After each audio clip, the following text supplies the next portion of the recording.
what we will do is first, our speakers will give a 10-second, 15-second short introduction of who they are, so everybody knows who they are, because we are lacking a sign for one of them, just for fairness. And then we'll do a 2-minute round with the status, and then I'll be asking questions and trying to ensure the debate. And of course, we will also open the floor to you guys. My name is Christian Hyde Andersen. I'm the project manager of the Danish EPS Association, which is the expanded polystyrene industry, a packaging and insulation material, which is 40% recycled post-consumer for packaging here in Europe. So we're very proud of that. But I was in a discussion or moderating a debate with Mads and Patricia earlier today.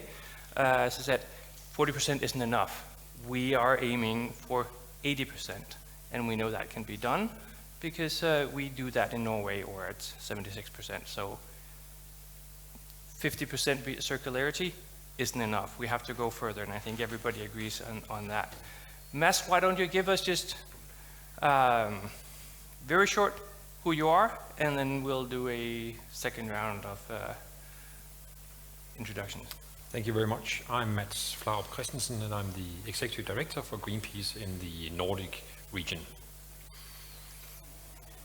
I am Duarte Costa. I'm the co-president of Volt Portugal, the only pan-European party that is here in the festival. My name is Aske Nydam Guldberg. I am the Vice President of the Danish Society of Engineers. We organize about 140,000 engineers and natural scientists here in Denmark. Hi everybody, my name is Patricia. I'm the Deputy Secretary General of the European Environmental Bureau, short EEB.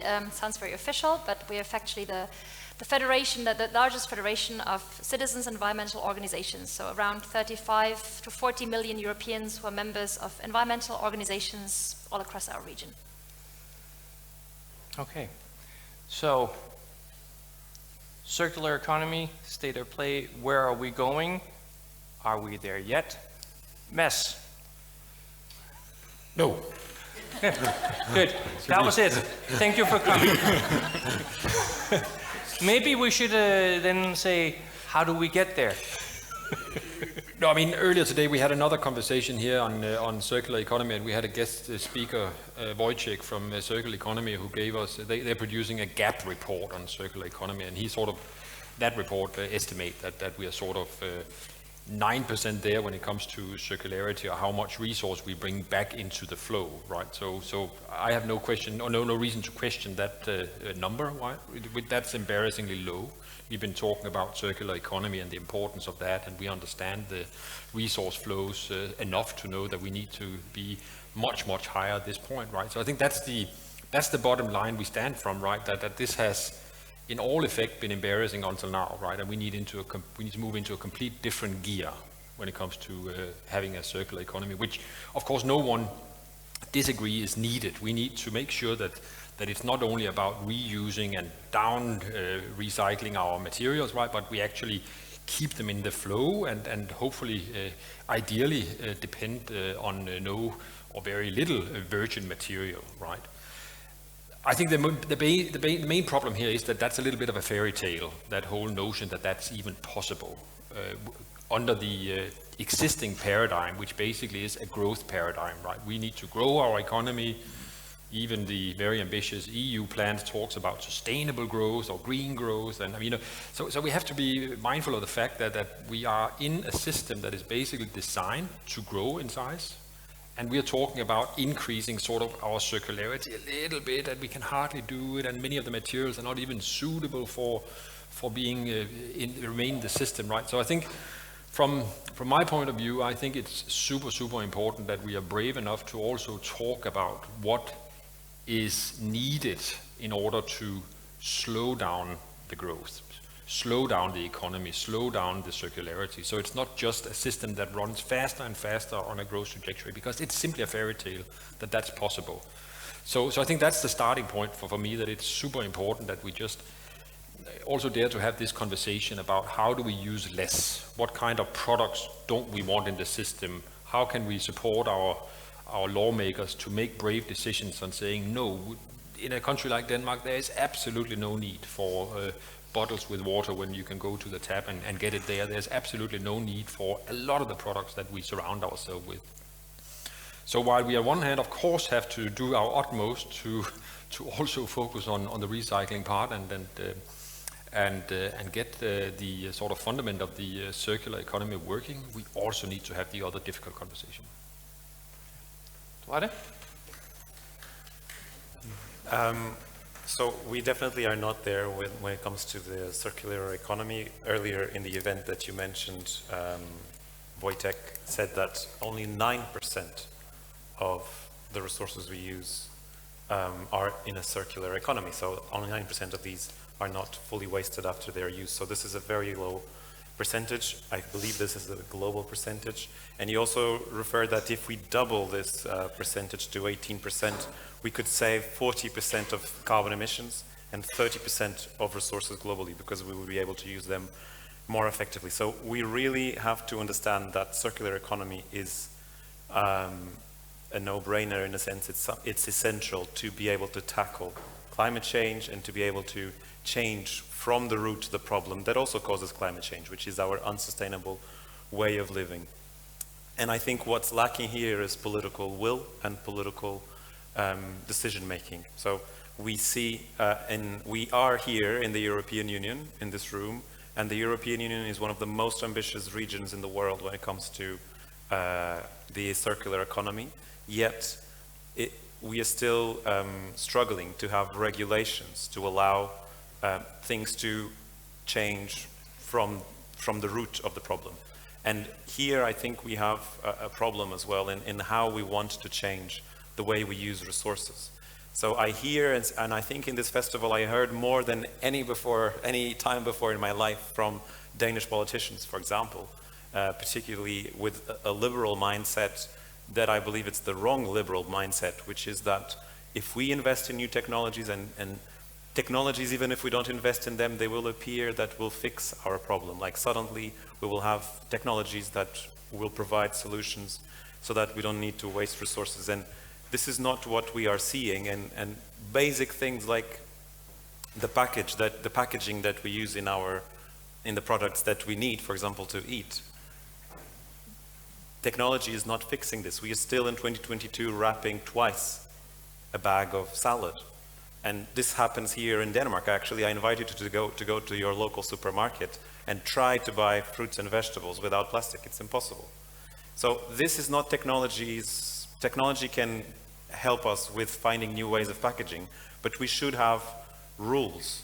This is how a free market works. It has to have rules.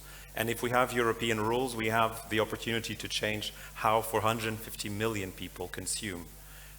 And this is what I'm not seeing happening sufficiently enough, sufficiently rapid and transversely across the EU. And I would like to see, for example, when it comes to single-use plastics, why are we using, for something that we know it's only going to be used once, why are we putting a resource there that we know it's going to stay in the environment in the long term?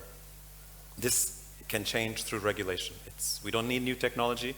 If we have, it's easier, but if we have regulation, we can change it right now. And this is what's not happening, and that's what we need to see happening quickly.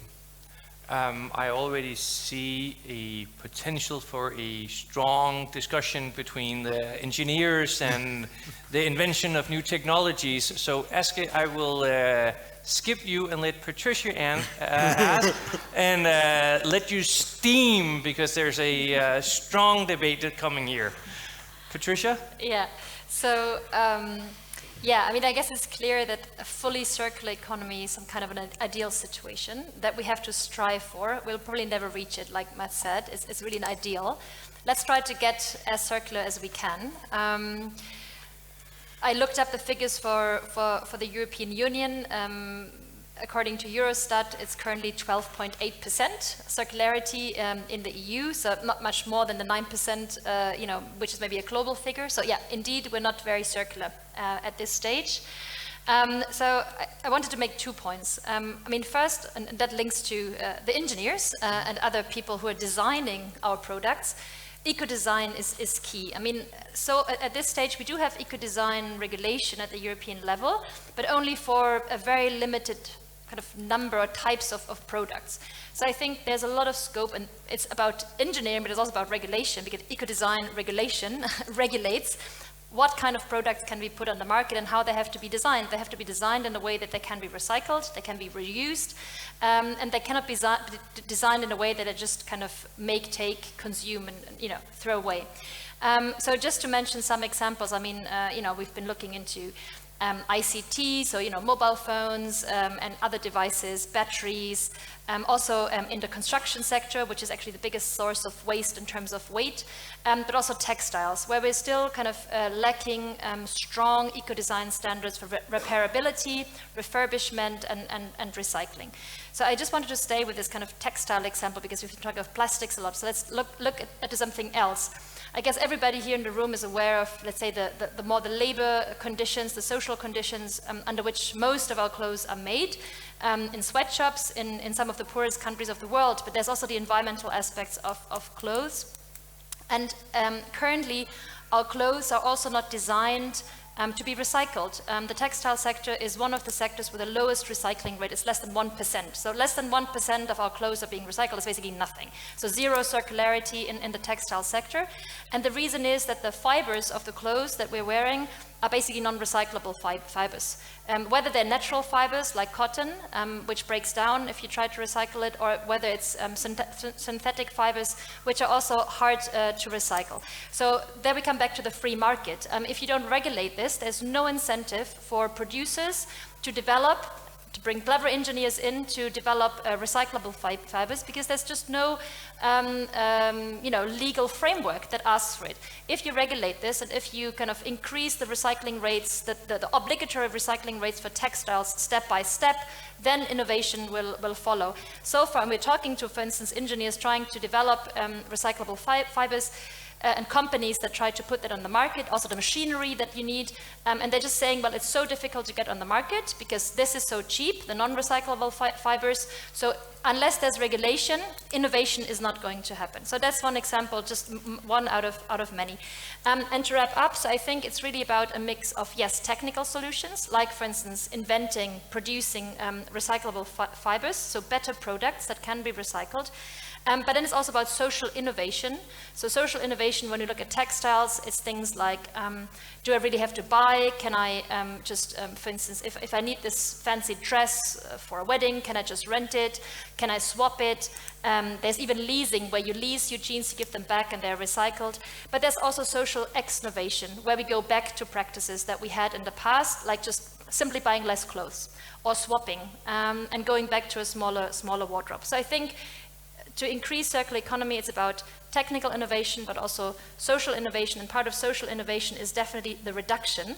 So while we need to become more circular, at the same time, we also need to reduce the amount of what we consume. And we also need to set, and that's also legislation, we need to set caps for raw material use. We have now agreed as societies for caps in CO2 emissions. We also need caps for raw material use, because our raw material use as humankind is going up. In Europe and in the rest of the world even more, because people are catching up in poorer countries. So we also need clear targets of how much virgin material we want to use in the future. Now, Eske, it appears that your three co-debaters all think that you're not part of the solution, or not the part of the solution. I'm trying to. I felt much more included in your words, I have to say. Yeah. But engineers cannot save the world. Of course we can. No, but I got to start by agreeing this is a massive issue, and you ended up by saying we shouldn't just look at carbon, and we really shouldn't just look at climate change. But even if you just want to look at carbon change, just for a second, then the Ellen MacArthur Foundation made a study that said that 45% of our carbon emission is connected to the way we use and consume products and materials, and only 55% is the energy. So if we want to do serious work on our climate reduction, 45% of it has to do with the circular economy. And when the event that we hosted from the Danish Society of Engineers earlier today said 9% of the way we're there, there's a lot of untapped potential also for the climate here, on top of the fact that it's a worthy case just in itself that we shouldn't use so much. And no, I most definitely disagree with you here when you say we don't need new technologies. Of course we do. Okay. Because you're right, I love the textiles as an example that we don't always focus on plastics. Because exactly you said, we can't recycle cotton, or we can recycle cotton, but we can only downcycle it. Because we shorten the cotton fibers inside of it every time we grade it up to make new fibers. We shorten them, which makes it less of a quality of products. That's why we need to actually have invented a recycling hierarchy that defines different qualities of recycling. We need new types of fibers. We need new types of textiles that are suitable to be recycled at the same quality level. Some modern companies exist that are working on this. Some types of viscose are in that direction. These are possible, and we are needed as engineers. But not just recycling engineers. The design engineers and the builders are the most important. Because there is a limit to what you can do afterwards. If I get a cotton fiber, I am in fact a recycling engineer myself. And if I get a cotton fiber, there is nothing I can do because of the way it is from the beginning. I need the designer who designed and decided what fiber to put in there, to choose a fiber and to add things to it that can be disassembled, that can be recycled into an actual circular economy. And that's for the part that we have accepted that this use was absolutely necessary, because Mads, you're also absolutely correct. There is a limit to whether or not we should have and use every product that's in the book right now. So one of the things that I come with, and one of my key points that we have to consider, is we need to teach at our universities, at our professional schools, etc., also in disassembly and recycling and how to design for it. It's not enough that you know how to build a great tower. You also have to build that tower in a way so that one day when we don't need that tower anymore, you know how to disassemble it and get those materials back into the circular economy. And we don't teach that nearly as much as we teach how to build the tower. Okay. Can I comment on, Yes, on this? yes. Well, I definitely don't think that we do not need technology. Of course we need technology, but it's not that we live in a world that has no technology to cope with a circular economy. We know that we are already very technological and we will continue to be so, and this is great for us. Technology has made our life better. But this technology is not delivering the results we need to see. We are only 9% circular. In the EU a bit more, but we're far from being where we want to be, even though we have technological solutions. So what is lacking is the regulation that introduces the changes that we need to see. And for some things, technology will be necessary to develop, and we need regulation to say, engineers, please, in two years, develop A, B, or C, so that we don't need to use these resources, etc. For example, and we love a challenge, so please exactly. Give it to us. In the same way that we said to the scientists, in 1 year we need a vaccine to stop this pandemic, we also need to say to the engineers, in 1 or 2 years we want a technology that we don't need plastic bottles, we don't need straws. We already know that we don't need straws, but we still have no regulation that stops plastic straws, for example, and plastic straws is a small example. This is the role of regulations, and I think that politicians have taken advantage of the fact that there are so many people interested in technology to sort of not do their job, because their job is to be ambitious, be courageous, and through the power of legislation, which is important in a state, in a democratic state, change the way things happen. We have blamed individuals too much in expecting citizens to do the right choice and expecting these citizens to become the majority to then be sustainable, when we could simply introduce laws that will change how people live without even them noticing that their life changed substantially. Because if we don't use a straw, our life will still go on amazingly as with a straw. But the planet will be much better off without it. Mads? On mute. Yeah, no, I just want to second that. I mean, I think obviously it's a triangle, right? We need all three parties in the game here, right? Otherwise, we won't succeed. And that's of course our politicians making the frames, and it's the corporates and the innovation of corporates that we've seen so many times before, where technology, of course, play a role, and of course, it's also us as citizens and consumer that have to be clear. I completely agree that there's in too many years, and almost structurally as well, has been sort of a blame game towards consumers. And I think a lot of this sort of move towards reuse, recycle, make sure that you separate your garbage at home, right, is all designed for one thing, right? If that fails, then it's the consumer and the citizens that are failing, right? It's not the corporates. So that we now see very strong pressure on our politicians to create good rules and good ways of holding also producers responsible is super necessary and long overdue, right?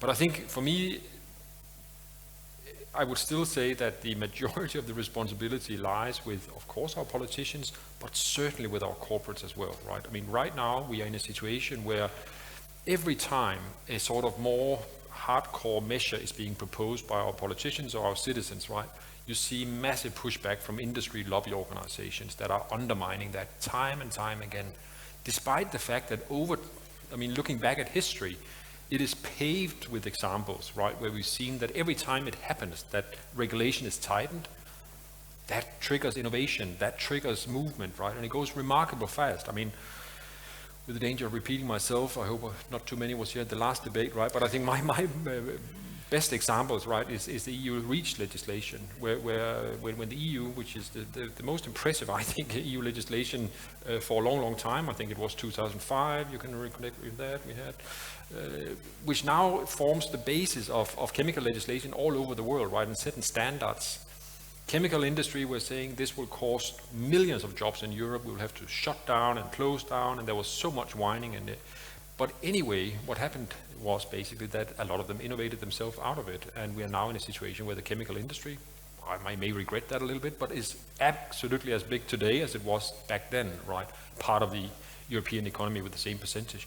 So let's not underestimate the power that regulation can have on creating the right level of innovation with engineers and with corporates. Now, my being the primary corporate representative here on stage, I'd like to pick up on some of the things that I think many of you have touched upon. We don't have a sufficient, the free market cannot solve this. That seems to be an opinion. Now, in some perspectives, you could argue that is actually because we do not have a totally free market, because you do not have the restitution that when you pollute, you have to pay damages. If I drive into your house, I would have to pay a restitution. Now, if I build a factory and damage your house, I do not have to build or pay the same level of restitution because we do not have sufficient polluter pays. So that is, to some extent, lack of a free market. Could a more extensive polluter pays, producer responsibility push to a regulation? So you could say, well, if you build this and it harms people, you should pay the restitution and repair the damages, and then have the innovation within that level, rather than regulators saying we should go this way or that way, because they can be wrong, but a very strong producer responsibility scheme would actually strengthen a real free market. How do you, Eske? We are actually quite for producer responsibility schemes. In Danish Society of Engineers, we've seen that they are a role that can work. This basic incentive that they can create, it can really work, but it's not enough to make a basic one. You got to make one that is really high target, because otherwise it's just going to be you pay a little fee and you don't really change something. It has to be relatively advanced, which makes it regulatorily a bit heavy. But we're currently these days waiting, for those who are not aware, for the Danish implementation of the extended producer responsibility, which is exactly on packaging, which is exactly a system where if you design your packaging so it's more recyclable or reusable, and if it's more monomaterials, you'll get a less of a fee. But you will always get a fee, because there's always a waste life cycle. After you're done with something, it has to become waste. That has a price. That bit goes into the product in the future. those things work, and we are also proposing that we consider them on textiles is actually a very good example, because we believe there needs to be motivation, and it's much better to let industry do and the development be done by those who are close to it and who sit with it, instead of pretending that a politician well, in Denmark they do sit in a castle, knows everything.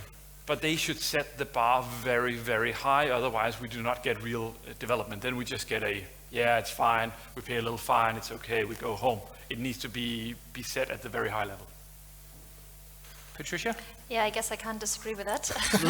I mean, the polluter pays principle is I mean, in Europe, it's even a legal principle. It's enshrined in the law, but it's not rolled out in practice for all the sectors and all the things that we do. So there's still a lot of kind of work to be done, and exactly extended producer responsibility schemes across sectors is really something that needs to expand. We do have it for certain products, but it's still very, very limited, and there's still a lot of products where there's basically zero producer responsibility. So yeah, textiles is also the example I wanted to mention. So basically, if you're a big textile retailer, you can put out millions and millions of products, and you don't have to care at all where they go at end of life. There's zero responsibility in any way, and I, as a consumer, this morning at the other debate we had about plastics, we were talking about choice. I, as a consumer, I literally don't have a choice. If my T-shirt has reached the end of its life, and it will come, even if I use it and repair it, at one day your T-shirt is done, What do you do with it? I mean, there's literally no good solution. I can put it in a dustbin, and it will most probably be incinerated. Not a good solution. I can throw it into, depending on the country, in a container of the Red Cross or any kind of charity that's collecting textiles, and I can pray that something good will happen to it. Maybe in the best case scenario, it's going to be downcycled into some kind of a rag or some kind of insulation material. That's the best case, and it's downcycling. In the worst case, it's going to be exported as a textile, even though factually it's textile waste, and it's going to end up in the textile market in East Africa, and literally, and eventually ending up in the natural environment there. So I don't have a choice as a consumer. What do I do with my end-of-life textile? There's just simply no good choice. So yeah, extended producer responsibility is key especially for those, products where we're consuming bigger amounts and that are fast turning in a way. And I wanted to mention, if you allow me, one other example, which maybe speaks to you, because I guess most of you are from Denmark, and Denmark is a shipping nation, and I was just talking with Mats from Greenpeace about this before. Another very impressive example, very different, it's not a consumer product, but US Danes, you host the biggest shipping company in the world, and ships are another example of high-tech products that are extremely expensive, that are designed by shipping engineers, shipbuilders, but they're not designed to be recycled. But a container ship or even a passenger ferry reaches its end of life, and actually sometimes quite quickly, because the markets fluctuate, and if a container ship isn't profitable anymore, it's just taken off the market because it's too expensive to keep it idle. So because the product, a ship, which is the largest man-made structure that can move, isn't designed to be recycled, it ends up somewhere on a beach in Asia being cut down with a torch cutter by workers who are bare feet. It's built in a high-tech shipping yard in China. It's used by a high-tech company in Denmark or in Germany or in Japan, and it ends up on a beach because it's not designed to be recycled and to be reused. So I think that shows both the necessity for eco-design and the need for extended producer responsibility across the whole life cycle. But that would also mean that you need a extended producer responsibility, at least for shipping, that goes beyond the EU. It would be definitely the responsibility, yes. So you can return. You should be able to only lease your ship and from the shipyard and return it to them, and then they would have to deal with it. That would. Yeah, there's ideas, but maybe that goes too much into detail. No, but there's I'm just details saying of it has to be an extended producer responsibility scheme that kind of moves with the product. So if it's a ship, if it changes owner, kind of a fund that's accumulated would move with the ownership. I mean, it would change with the owners. So, I mean, I think there's ways of how you can implement it in practice. Yes. Duarte, Mads, thoughts on? No, I mean, maybe just one word on the textile, because I love that example. I think it's such a strong. I mean, the EU Commission came with their draft strategy here in March, right? Which, I mean, shows that's 2022, right? We've been talking about toxins in our clothes. We talked about the problems with mixing synthetic materials with natural materials. We've talked about so many things, right? And while there's many good things in that strategy, it just misses the point on some key parameters here, right? Where simply we're left in the same mess, more or less, with this strategy as we were before. So we have to be demand, and the reason why, and that comes back to my points from before, right, is of course heavy lobby from the textile industry, right? They watered it down to something that was unrecognizable, and it's so sad because, I mean, textiles is such a big part of the problem and the issue, right? So an example that we, if not as consumers, then as citizens and voters, have a huge responsibility in demanding that our politicians actually push back on these watering down of things that are, in my view, no-brainers, things that should just be obvious. What I hear you saying is that we as plastics lobbyists should be much better at copying the textile industry. No. I think you could. I think you guys are quite good as well, right? In that. So. No. Are there anybody in the audience that would like to ask a question? Very, very important. If you ask a question, you also win the right to a selfie with one of the debaters. Ooh. I have already one, even more than one. But no, just kidding. My name is Pedro from Portugal, and I work as an airline consultant. And I just want to emphasize that two things that were said here. One is that no airline board member has a KPI related to anything similar than climate, whatever you call it. So it's all about going back to the numbers of pre-2019. Nobody asks or gives a bonus or tells any of those managers that they're getting, oh, you're doing a great job because the emissions of your airline dropped by that much. Actually, this is not even a figure that is given. So yes, we need regulation to put those board members and those corporates on that track, because otherwise all they do is they get a sustainability manager or a greenwash marketeer that tells us that flying is beautiful now. And at the same time, I think I'm going to pronounce it right, Flugskam. So a movement that started here, around here in Sweden, and was quite popular around the Scandinavian countries, to give you the guilt feeling. So it's you, all of you, that are guilty, that must feel guilty. And you cannot tell the neighbors that you've flown to Gran Canaria for your holidays. Bad, shame on you. So that, I think, needs to be addressed, and the only way is through regulation. And speaking of regulation, please, everyone likes champagne here, I guess, right? And you can only call something champagne if it comes from Champagne, a region in France. Stop companies and corporates from telling us they are sustainable, or they're using sustainable technologies, or they are being green, or whatever. Regulate that word, forbid them from using it, and punish them severely if they use it, and use that money to develop whatever technology we need. And Patricia, thank you very much for talking about textile, because sometimes we talk about things that are so far away from us, and we forget how close textile is. I mean, we don't live in a naked world, so we need clothes all the time. And it's amazing to understand how important it is to address that issue. I don't think this was a question, I'm sorry, but you do with it, whatever.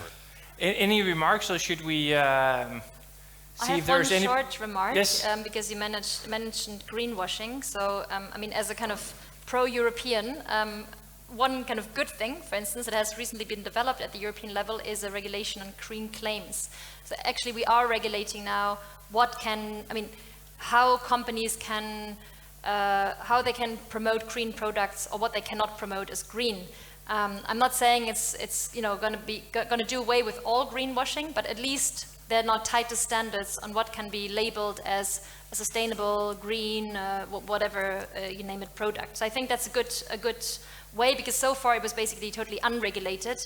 You can just, I don't know, choose green packaging, put a flower on it, or I don't know what, and I as a consumer feel like, oh, this must be a green product, and psychological studies show that this is how it works. It's pretty simple. So that's good news, I think, that this has been developed.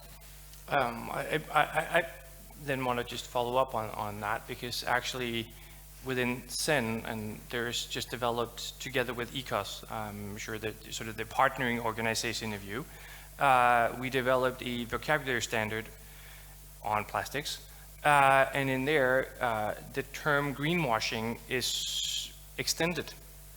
So from before, greenwashing would be, I would say plastics is really, really sustainable and it's low carbon and all of that.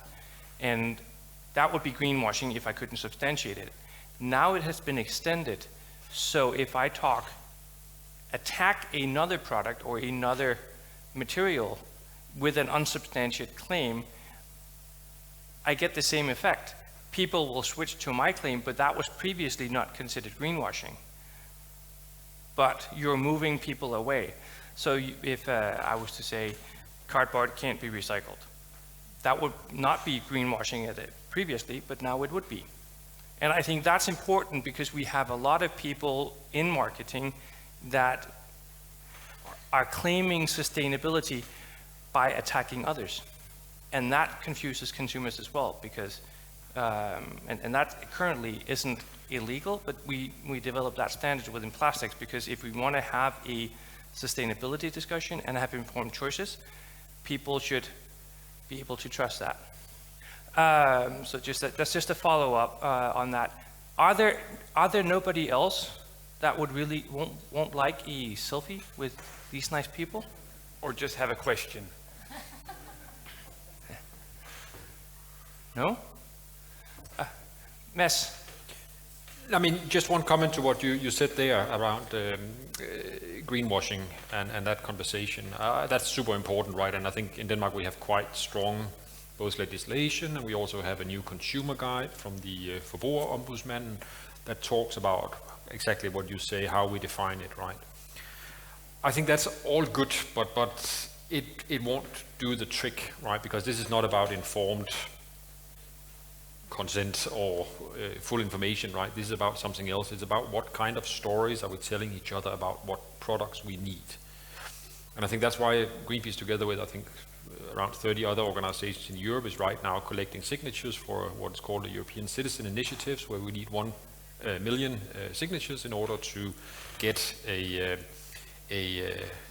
piece of or suggestion dealt with by the system in the EU, right? And this is a citizen initiative exactly on forbidding companies, fossil companies, promoting their products, right? Because this is not about knowing what you're getting, right? It's about, here is something that we have decided that we want to phase out by 2050, and yet we still allow companies to tell stories about how wonderful their fossil cars are, how wonderful it is to fly fossil on a weekend trip to the UK, or whatever it can be, that is basically undermining our ability to sustain this climate crisis, right? So I think we just need to get real about this. I mean, we're in climate crisis, we're in a biodiversity crisis, we're in a pollution crisis.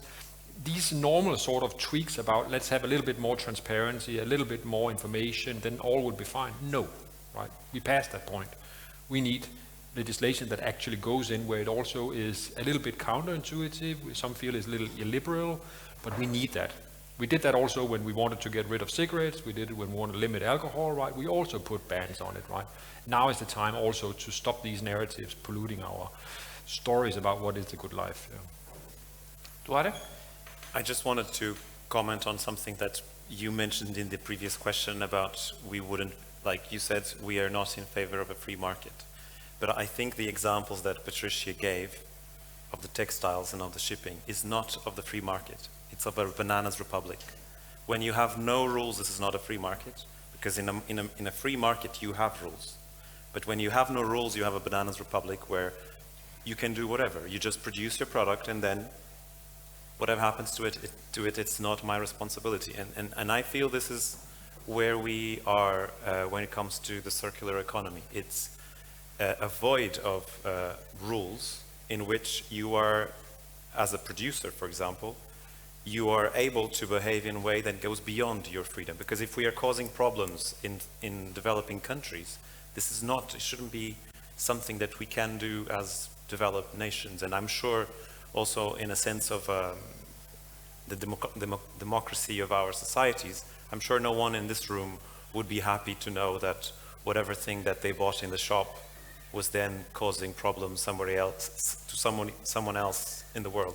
So I think here we need to regulate the free market. I'm a big fan of a free market, but I don't think we've experienced free market fully in some of these fields. And one of the things that we should start with is to correct disincentives. Why is it cheaper to buy something that it's not going to last, that it's going to pollute, and it's more expensive to do the right choice?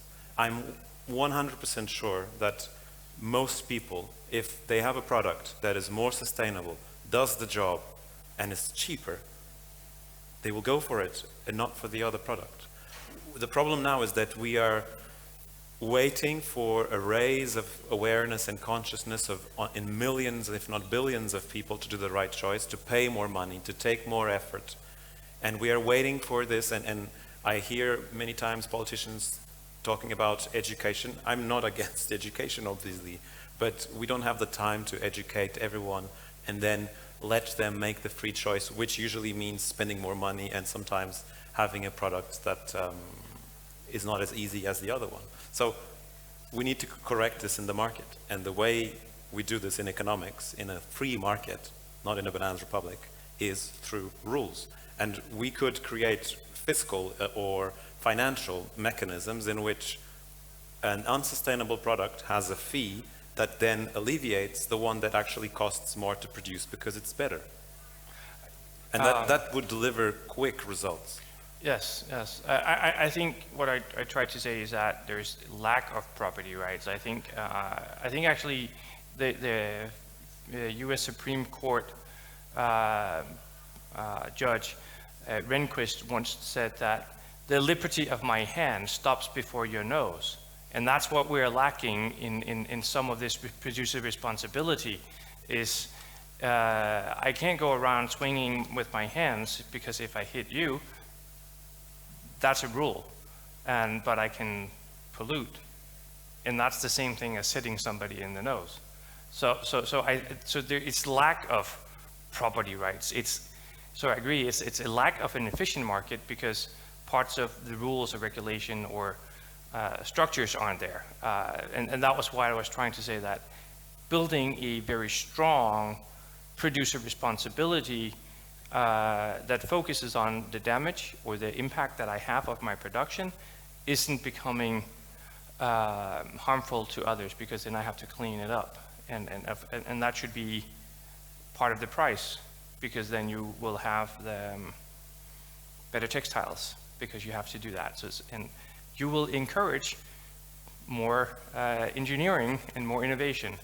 We are getting at a close, so I would suggest we just have a quick summary, and we will start with Patricia.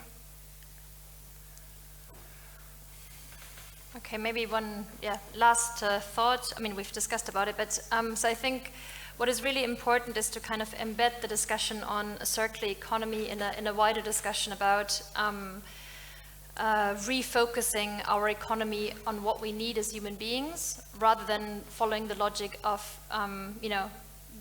selling more and more products, which is the current logic of our current market, whatever you call it, free or, and which links to the airline example, I mean, most companies, and that's just, let's say, logic, strive to sell more of their products, whether that's more flights, more t-shirts, more plastic bottles, whatever it is.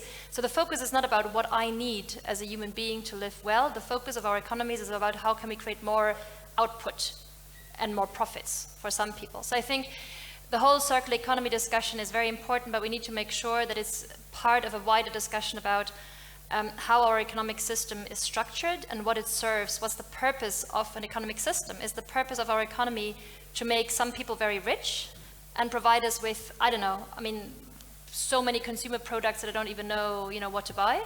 Or is the purpose of an economy to make sure we eat healthy, we have clothes, we have mobility, we have, housing, we have water, we have our basic human needs, satisfied?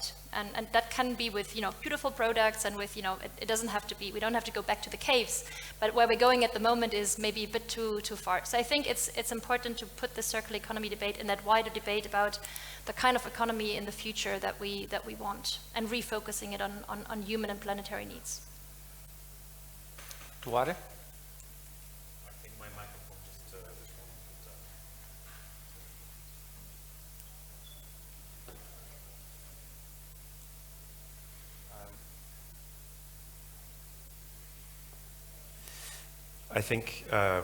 I think I made my point very clear about the need for regulation, and I absolutely agree with you when it comes to we need to have a new model to produce and consume what we need based on living well, based on a good life, and not just on the profit from producing more and more. I think the deep root of this problem comes from inaction in political spheres. So politicians have not been doing enough. We know this very well from the perspective of the climate change problem. And if I can say a few words about Volt. Volt is a new party that was founded 5 years ago. And it's precisely, it's a citizens movement as well, but it's precisely a party that has the voltage to provide different solutions to these problems, that we have come together across Europe. It's a pan-European party that has realized that our politicians have failed us in making courageous decisions in topics that are the biggest challenges of our lives in this moment, like climate change, and also like maintaining Europe as a free democratic space. So Volt works with policies that are based in evidence and bottom-up, so from citizens and from the basis of the party, and climate change is one of the core priorities that we have, and we hope that if we have politicians and citizens in places of power that have the courage to make the decisions that we know that we have to make, and that we know from science that are necessary, that these problems can be resolved, or at least these ones can be resolved, and we are better prepared to resolve the upcoming problems that will come. Okay. Mads, and I'll let you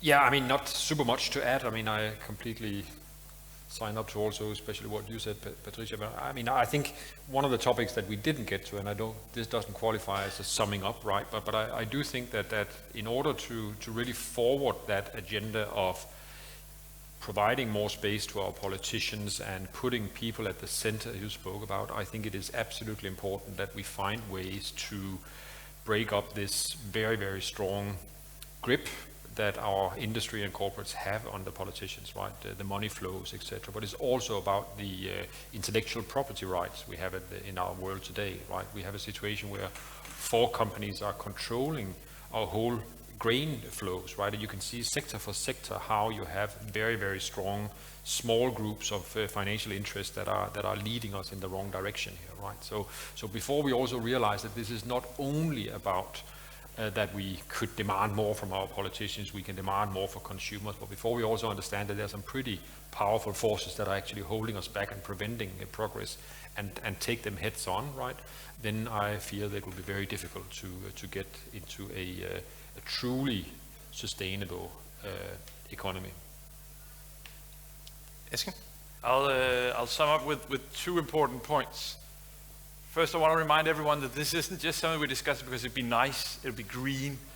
If you look at the Stockholm Resilience Center, they make a report on the planetary boundaries. There are especially 3 of them that we're really breaking. It's the climate change, it's the biodiversity, and it's the novel entities in nature. These three are deeply connected to the circular economy. And as we mentioned before, the numbers, 45% of our climate change comes from things, the way we use things, that means the circular economy if we change it. And we are 9% circular today. There is a lot to do here, and it's not just, when I go out and say this, I say it because that's where the science is. That's what we can see when we see our members who are researchers in universities. Are we getting there? No, we're not. So when we ask the politicians and we agree, please give us high and ambitious targets, then they should do that not because it's a good idea or because they're left-wing or right-wing. They should do it because there is some strong science behind this. That's why we got to do it. We got to do it because it's the green choice, the sustainable future choice. And if you give us those targets, then the money will flow in that direction, and my members and we, the engineers, will love to solve the technical part of this challenge. Okay, I think one thing you all at least agree on is that we are currently having a market or an economy that grows faster than the circular economy is growing, and that creates a bigger gap. That at least is something that needs to be focused on, because if we want to reach more than 9%, we will need to be faster at being circular than we are growing as an economy. That I think is pretty evident. I would like to thank all of you for coming and listening, and I would like to thank the panelists. I've been informed that the Political Festival would really like for you to sign their guest book, so please do so before leaving. And then I would say thank you all for coming, and I think we should give them all a round of applause.